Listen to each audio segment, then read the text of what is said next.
Hello everyone and welcome back to my channel, and today I'm going to go over the team of the week from the 26th of June until the 2nd of July. A pretty long team of the week, of course. The first match day of this game week was played on Saturday, Aston Villa versus Wolves at Villa Park, and the last one was played yesterday when Man City hosted Liverpool at the Etihad Stadium.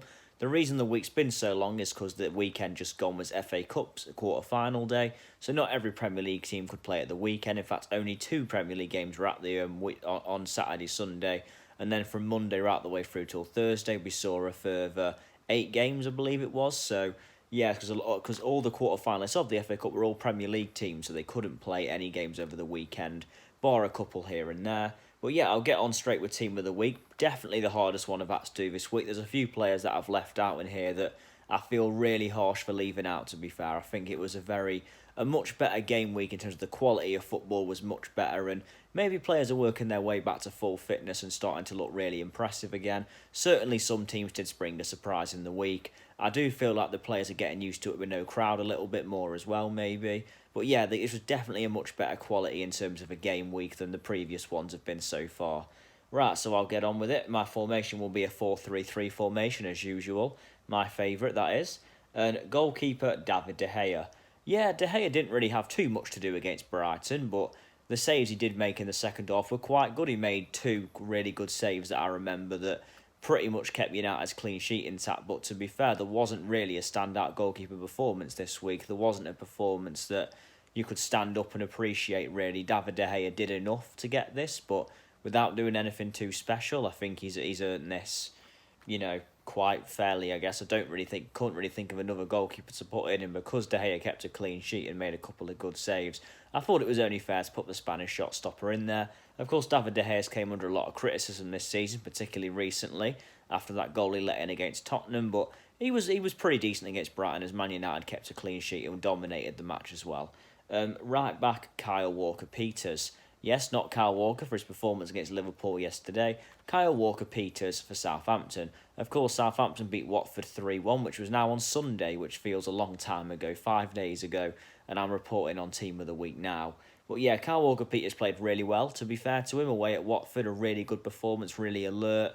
He generally had a really good game, to be fair, and this was his chance to try and cement a first team place, and he's doing well so far, Kyle Walker-Peters, to be fair to him, when he's played, and I thought he was really good against Watford, to be fair to him, put in a really solid performance, good defensive display, and Southampton did concede, but it was only courtesy of an own goal, an unlucky own goal as well, so it was a pretty good defensive performance from them, bar that one thing, but yeah, Walker-Peters played really well, and I think he does enough to get right back of the week. I could have possibly given it to Arsenal's Cedric, who scored in his debut, a very good goal as well, but he only came on with about 10 minutes to go, so it wouldn't be very fair for him to bump someone who played 90 minutes. Centre-back, Chris Basham.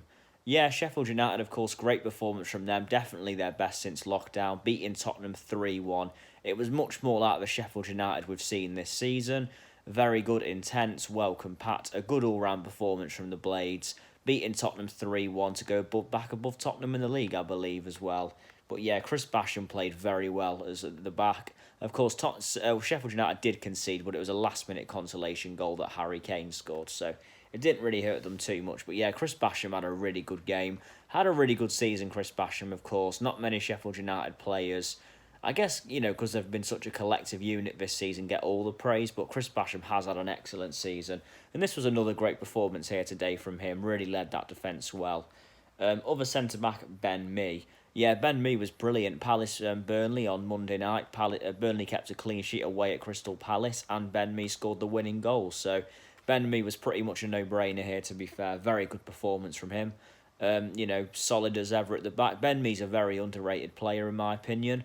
He partners, of course, Tarkowski, who's also a decent defender, but Ben Mee, for me, is very underrated, and he led very well on Monday. A good header as well to give them the lead. All round, Ben Mee put in a very good performance against Crystal Palace, by far man of the match, and yeah, he's a pretty easy choice at centre-back. This one was pretty much a no-brainer. I thought I had to put him in Team of the Week this week, so fair play to Ben Mee, very good performance from him, and a very good away result for Burnley, a 1-0 win away at Crystal Palace. Left back, Charlie Taylor. Yeah, sticking with Burnley, another player of theirs. This time, left back Charlie Taylor. I thought he had a really good game as well. Very solid at the back. Didn't really put a foot wrong, and it's difficult to choose a left-back this week. Again, not really many stood out, to be fair, so I think choosing Charlie Taylor is only fair here, because, again, I couldn't really think of anyone else to put in there. But, yeah, he kept a clean sheet in a Burnley defence that defended really well as a unit, so I guess he's an easy option to put as a left-back. Centre defensive midfield, Leander Dendoncker. Yeah, this one was tough. I was thinking of putting West Ham's Souček in there because, of course, he scored and had that goal ruled out by VAR. Souček did have a good game, but, of course, West Ham did concede 2 goals as well. But Leander Dendoncker played really well for Wolves away at Aston Villa, which was, again, that was Saturday now, and it's nearly a week on from that, and it's still the same game week, which is quite crazy. But, yeah, Leander Dendoncker had a really good game for Wolves, scored the winning goal away at Aston Villa, generally put in a brilliant all-round performance, probably the best I've ever seen Dendoncker play for Wolves, to be fair to him. And yeah, Wolves, of course, keep the momentum going into a game against Arsenal tomorrow, a very important game. Wolves are now only 2 points off the top 4 places. Crazy to think after the start they had to the season that they'd be in this position now. But yeah, Dendoncker was excellent. Really stole the show on Saturday. For me, that's the best he's played in a Wolves shirt. I think he was a decent option and a really good finish from him for the goal as well. So fair play there. Centre midfield, Kevin De Bruyne. Yeah, Kevin De Bruyne is probably going to appear in a lot of these team of the seasons that I do, and here's another one that he's appeared in now. A brilliant performance from Kevin De Bruyne at the Etihad against Liverpool. Of course, this was a Liverpool team who, let's be honest, didn't look interested for the most part, but Kevin De Bruyne was well and truly on it, putting together some brilliant passes. And when De Bruyne is on point, which is most games, he's such a good player to watch. And I think right now you've got him. He's probably the best centre midfielder in the world, and I don't think many people are in denial of that, to be fair. But yeah, he was excellent against Liverpool again, though. Just truly his assists, he got an assist, and just his passing all round was truly brilliant. Some of the passes the man can make is brilliant to watch. And yeah, huge fan of Kevin De Bruyne, of course. You know, what a player he is. And it's another Team of the Week appearance for him. I thought he was man of the match by a mile against Liverpool, and even though Liverpool have dominated the league and won it, I would not disagree with him winning Player of the Year, in my opinion. I don't know if he should, but it wouldn't be a disaster if he did, in my opinion. Such a good player, fantastic season he's had, and yeah, he was excellent again yesterday. Centre midfielder, Bruno Fernandes. Yeah, what an impact Fernandes has made since joining Manchester United in January. He's been made such a difference to Manchester United.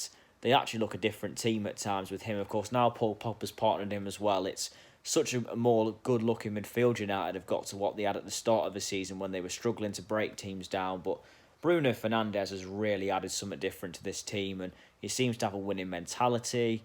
Generally just has such a good attitude, I think, as well, towards winning, and that's an attribute you certainly need to be a Manchester United player, and maybe something they've lacked since Sir Alex Ferguson left as well.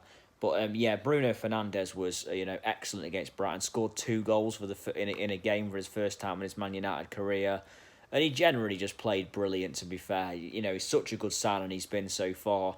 And this was another great performance, arguably his best in a Man United shirt. I think he ran the show against Brighton. It was a great all-round Man United performance, but Bruno Fernandes was well and truly at the heart of it. Great performance from him. Right winger, Mason Greenwood. Yeah, Mason Greenwood's not a right winger by trade, I'd say, but he did play there against Brighton on Tuesday, and again, he was fantastic.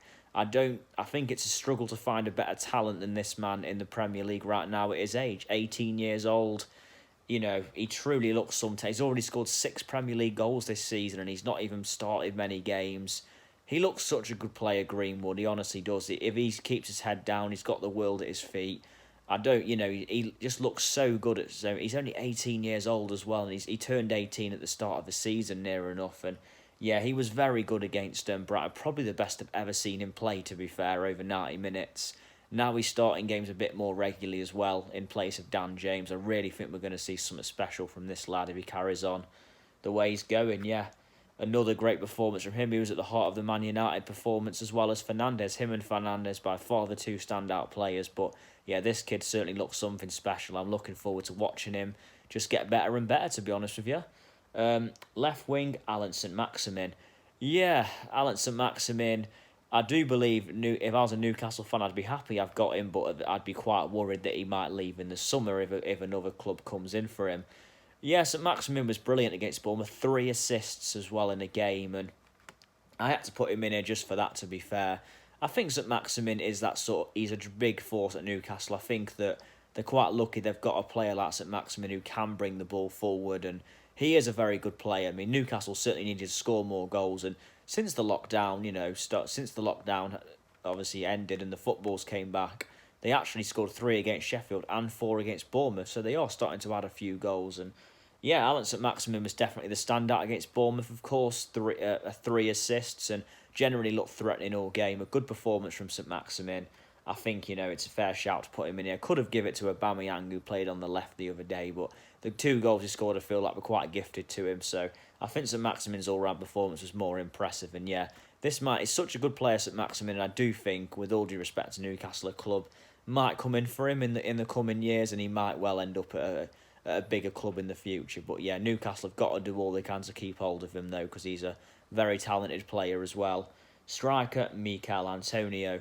Yeah, this was a very difficult choice, to be fair, for striker this week. Danny Ings put in another good performance away at Watford, scoring 2 goals, but I'm going to go with Mikel Antonio because he worked tirelessly in the game against Chelsea, got on a goal and an assist, and of course, he was pretty much involved in most things West Ham did.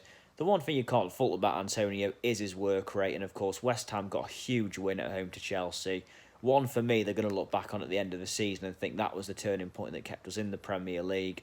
They're the first team down near the bottom to win since the football returned, and yeah, Antonio was well at the heart of it. And to be fair to Antonio, he really does try his hardest when playing for West Ham up top, and it really worked for him against Chelsea. He worked tirelessly all game, as I said, and he got his reward, a goal and an assist, so fair play to him.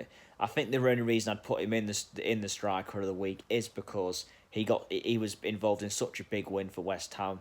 And, it was, just a massive result. One that not many fans would have saw coming as well. West Ham have actually done the league double over Chelsea as well this season. What's been a poor season for West Ham, that's a consolation they can certainly take. Unless they get relegated, because there will be no consolations then, that's for sure. But yeah, that's my starting 11 of the week. And manager, David Moyes. Again, you kind of got to give it to Moyes. Chris Wilder's a good shout as well, because Sheffield United got a great result against Tottenham, of course, winning 3-1. But I think Sheffield United have already had a really good season, to be fair. But West Ham, of course, they've been in such big trouble for a while. You've got to give credit to Moyes for getting this result. A very good result for David Moyes at home to Chelsea. A 1-0, a 3-2 win. I mean, you've got to give it Moyes just for that reason. And the fact that West Ham had that goal ruled out by VAR and had conceded that penalty and conceded to still show the character that they did, to be fair to them, to come and back and win the game was a great credit to them. But yeah, fair play to David Moyes. In the end, he must have had very good team talks, especially at half time. But result of the weekend, of course, as mentioned, West Ham 3, Chelsea 2. It's obvious. There was no result really. I mean, Sheffield United Tottenham was a great result for Sheffield United, but Sheffield United are above Tottenham in the table. Chelsea are 4th, and West Ham are near the relegation zone. You've got to give it to West Ham 3, Chelsea 2. Yeah, so that's my team of the weekend, and yeah, I'm a manager and my result, of course. So yeah, if you'd change anything, please let me know in the comments below. Please like, share, and subscribe, as I'm still trying to get the channel a lot more subscribers if I can. But yeah, thank you for watching, and I'll see you soon. Thank you.